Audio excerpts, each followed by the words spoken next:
नमस्कार बंधुगण, आशा करूँ आपण निश्चय समस्ते भल थे।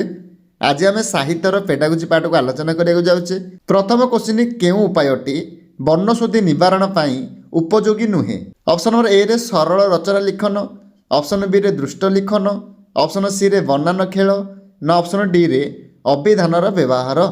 तार सठिक उत्तर हो ऑप्शन नंबर ए सरल रचना लिखन। परवर्ती नंबर क्वेश्चन होची लिखित मूल्यांकन धारा छात्र छात्री केउं दक्षतार परिमापक नुहे? ऑप्शन नंबर ए रे बोध शक्ति, ऑप्शन बी रे चिंता शक्ति, ऑप्शन सी रे जुक्ति शक्ति ना ऑप्शन डी रे भाव विनिमय दक्षता। ताले सठिक उत्तर हो ऑप्शन डी भाव विनिमय दक्षता। परवर्ती नंबर क्वेश्चन होची स्वार्थ साधन पर आग्रह कमी जीवा अर्थ प्रकाश करथिबा लोकवाणीटी बाछ। ऑप्शन नंबर ए रे चके गले 12 हाथ, ऑप्शन बी रे अक्तिभक्ति चोरर लक्षण, ऑप्शन सी रे बाहा सरिले बेदी मुह पोड़ा ना ऑप्शन डी रे पाग बांधु बांधु कचेरी बरखास्त। ताहले सठिक उत्तर हो ऑप्शन सी बाहा सरिले बेदी मुह पोड़ा। परवर्ती नंबर क्वेश्चन होची व्याकरण शिक्षादान पाई केउं प्रणालीटी अधिक उपयोगी? ऑप्शन नंबर ए रे अवरोह प्रणाली, ऑप्शन बी रे आरोह प्रणाली, ऑप्शन सी रे पाठ्यपुस्तक प्रणाली ना ऑप्शन डी रे मुखस्थ प्रणाली। ताहले सठिक उत्तर हो ऑप्शन बी आरोह प्रणाली। परवर्ती नंबर क्वेश्चन होची बहुभाषा समस्या दूरीकरण पाई केउंटी उपयोगी नुहे? ऑप्शन नंबर ए रे शिक्षार्थी घरर भाषा उपरे गुरुत्व, ऑप्शन बी रे आंचलिकता उपरे गुरुत्व, ऑप्शन नंबर सी रे ओडिया लिपि रे शिक्षार्थी घरर भाषार लिखन शिक्षा, ऑप्शन नंबर डी रे ओडिया भाषा रे शिक्षादान। तार सठिक उत्तर हो ऑप्शन डी ओडिया भाषा रे शिक्षादान। परवर्ती नंबर क्वेश्चन होची विभिन्न बयसर शिक्षार्थी मानक पाई मातृभाषा शिक्षार लक्ष्य और उद्देश्य स्थिर कला बेले काहा उपरे गुरुत्व देबाकू पड़ी न थाए? ऑप्शन नंबर ए रे रुचि, ऑप्शन बी रे पसंद, ऑप्शन सी रे अपसंद ना ऑप्शन डी रे आर्थिक स्थिति। ताले सठिक उत्तर हो ऑप्शन डी आर्थिक स्थिति। परवर्ती नंबर क्वेश्चन होची केउंटी तात्विक पठनर उद्देश्य नुहे?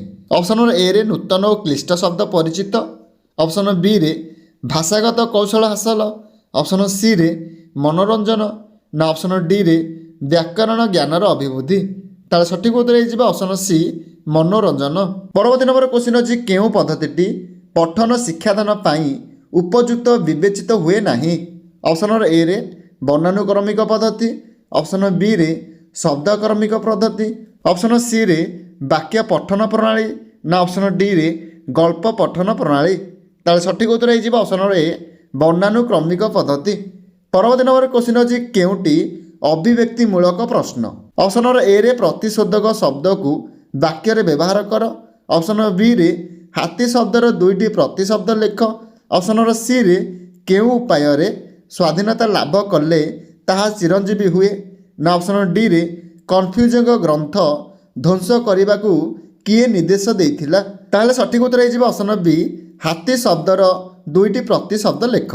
परवर्ती नंबर क्वेश्चन होची केउंटी मौखिक धारा रे शिक्षार्थीर सहायक हुए नहीं? ऑप्शन नंबर ए रे भाव विनिमय दक्षतार विकास, ऑप्शन बी रे भाव प्रकाश दक्षतार अभिवृद्धि, ऑप्शन नंबर सी रे साक्षात्कार जनित भय दूरीकरण ना ऑप्शन डी रे लिखन दक्षतार बुद्धि। तार सठिक उत्तर हो ऑप्शन डी लिखन दक्षतार बुद्धि। परवर्ती नंबर क्वेश्चन होची उत्तम हस्ताक्षर लिखनर केउंटी लक्षण नुहे? ऑप्शन नंबर ए रे अक्षर गुड़ी को निर्भुल भाव लिखा, ऑप्शन बी रे शब्द शब्द मध्य व्यवधान न रखा, ऑप्शन नंबर सी रे अक्षर आकार समान रखा ना ऑप्शन डी रे गोल गोल सुंदर अक्षर लिखा।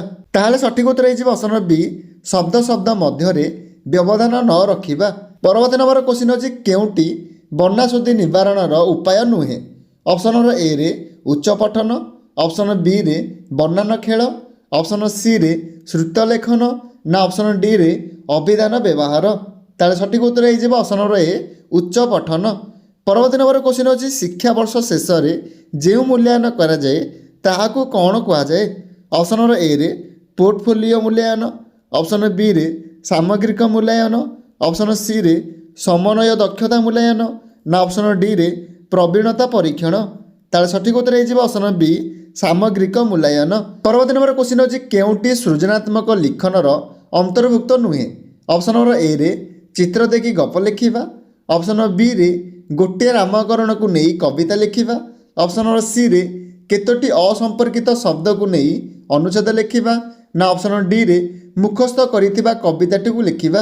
ତାହେଲେ ସଠିକ୍ ଉତ୍ତର ହେଇଯିବ ଅପସନ୍ ଡି ମୁଖସ୍ଥ କରିଥିବା କବିତାଟିକୁ ଲେଖିବା। ପରବର୍ତ୍ତୀ ନମ୍ବର କ୍ୱେଶ୍ଚିନ୍ ହେଉଛି କେଉଁଟି ସ୍ୱ ଶିକ୍ଷଣର ପରିପନ୍ଥୀ?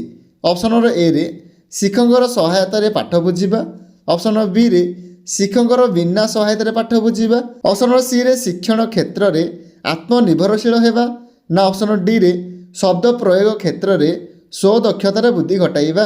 ତାର ସଠିକ୍ ଉତ୍ତର ହେଇଯିବ ଅପସନ୍ ଏ ଶିକ୍ଷକଙ୍କର ସହାୟତାରେ ପାଠ ବୁଝିବା। ପରବର୍ତ୍ତୀ ନମ୍ବର କ୍ୱେଶ୍ଚିନ୍ ଅଛି ସାଧାରଣତଃ ଏକ ଭାବ ସୃଷ୍ଟି କରୁଥିବା ଭିନ୍ନ ଭିନ୍ନ ଖଣ୍ଡବାକ୍ୟ ମଧ୍ୟରେ କେଉଁ ଚିହ୍ନ ଦିଆଯାଏ? ଅପସନ୍ ନମ୍ବର ଏରେ କମା, ଅପସନ୍ ବିରେ ସେମିକଲନ୍, ଅପସନ୍ ସିରେ କୋଲନ୍, ନା ଅପସନ୍ ଡିରେ ଡ୍ୟାସ୍। ତାହେଲେ ସଠିକ୍ ଉତ୍ତର ହେଇଯିବ ଅପସନ୍ ବି ସେମିକୋଲନ୍। ପରବର୍ତ୍ତୀ ନମ୍ବର କ୍ୱେଶ୍ଚିନ୍ ହେଉଛି କେଉଁଟି ଉତ୍ତମ ପତ୍ରର ଲିଖନ ନୁହେଁ? ଅପସନ୍ ନମ୍ବର ଏରେ ବିନର୍ମ ଭାବରେ ଲେଖିବା, ଅପସନ୍ ବିରେ ସମ୍ବୋଧନ ଭଦ୍ର ଓ ଶ୍ଳିଷ୍ଟ ହେବା, ଅପସନ୍ ନମ୍ବର ସିରେ ଭାଷା କୋମଳ ହେବା, ନା ଅପସନ୍ ଡିରେ ଯେକୌଣସି ଶୈଳୀ ପ୍ରୟୋଗ କରିବା। ତାହେଲେ ସଠିକ୍ ଉତ୍ତର ହେଇଯିବ ଅପସନ୍ ଡି ଯେକୌଣସି ଶୈଳୀ ପ୍ରୟୋଗ କରିବା। ପରବର୍ତ୍ତୀ ନମ୍ବର କ୍ୱେଶ୍ଚିନ୍ ଅଛି ନିମ୍ନୋକ୍ତ ମଧ୍ୟରୁ କେଉଁଟି ବହୁଭାଷୀ ଶିକ୍ଷାର୍ଥୀଙ୍କ ନିକଟରେ ଦେଖାଯାଏ ନାହିଁ? ଅପସନ୍ ନମ୍ବର ଏରେ କମ କଥନ ଦକ୍ଷତା, ଅପସନ୍ ନମ୍ବର ବିରେ ସୀମିତ ଶବ୍ଦ ଭଣ୍ଡାର, ଅପସନ୍ ନମ୍ବର ସିରେ ନିର୍ଭୁଲ ବାକ୍ୟ ଗଠନ କରିନପାରିବା, ନା ଅପସନ୍ ଡିରେ ପ୍ରଶ୍ନର ଉତ୍ତର ଭଲ ଭାବେ ଲେଖିପାରିବା। ତାହେଲେ ସଠିକ୍ ଉତ୍ତର ହେଇଯିବ ଅପସନ୍ ଡି ପ୍ରଶ୍ନର ଉତ୍ତର ଭଲ ଭାବେ ଲେଖିପାରିବା। ପରବର୍ତ୍ତୀ ନମ୍ବର କ୍ୱେଶ୍ଚିନ୍ ଅଛି ସୂର୍ଯ୍ୟଙ୍କର 3ଟି ପ୍ରତିଶବ୍ଦ ଲେଖି ବାକ୍ୟରେ ବ୍ୟବହାର କର। ଏହା କେଉଁ ପ୍ରକାରର ପ୍ରଶ୍ନ? ଅପସନ୍ ନମ୍ବର ଏରେ ପୁନଃ ସଜ୍ଜୀକରଣ, ଅପସନ୍ ବିରେ ନିର୍ଦ୍ଦିଷ୍ଟ ଉତ୍ତରମୂଳକ, ଅପସନ୍ ନମ୍ବର ସିରେ ସଂକ୍ଷିପ୍ତ ଉତ୍ତରମୂଳକ, ନା ଅପସନ୍ ଡିରେ ସତ୍ୟାସତ୍ୟ। ତାହେଲେ ସଠିକ୍ ଉତ୍ତର ହେଇଯିବ ଅପସନ୍ ବି ନିର୍ଦ୍ଦିଷ୍ଟ ଉତ୍ତରମୂଳକ। ପରବର୍ତ୍ତୀ ନମ୍ବର କ୍ୱେଶ୍ଚିନ୍ ଅଛି ରାମପ୍ରସାଦ ମହାନ୍ତି ନିମ୍ନୋକ୍ତ ମଧ୍ୟରୁ କେଉଁ ପତ୍ରିକାର ସମ୍ପାଦକ ଥିଲେ? ଅପସନ୍ ନମ୍ବର ଏରେ ଝଙ୍କାର, ଅପସନ୍ ବିରେ ଉତ୍କଳ ଦୀପିକା, ଅପସନ୍ ସିରେ ଶିଶୁଲେଖା, ନା ଅପସନ୍ ଡିରେ ନବରବି। ତାହେଲେ ସଠିକ୍ ଉତ୍ତର ହେଇଯିବ ଅପସନ୍ ସି ଶିଶୁଲେଖା। ପରବର୍ତ୍ତୀ ନମ୍ବର କ୍ୱେଶ୍ଚିନ୍ ଅଛି ଅଳସୁଆ ଦୁଃଖ ପାଏ ଏହି ଅର୍ଥ ପ୍ରକାଶ କରୁଥିବା ଲୋକବାଣୀଟି କ'ଣ?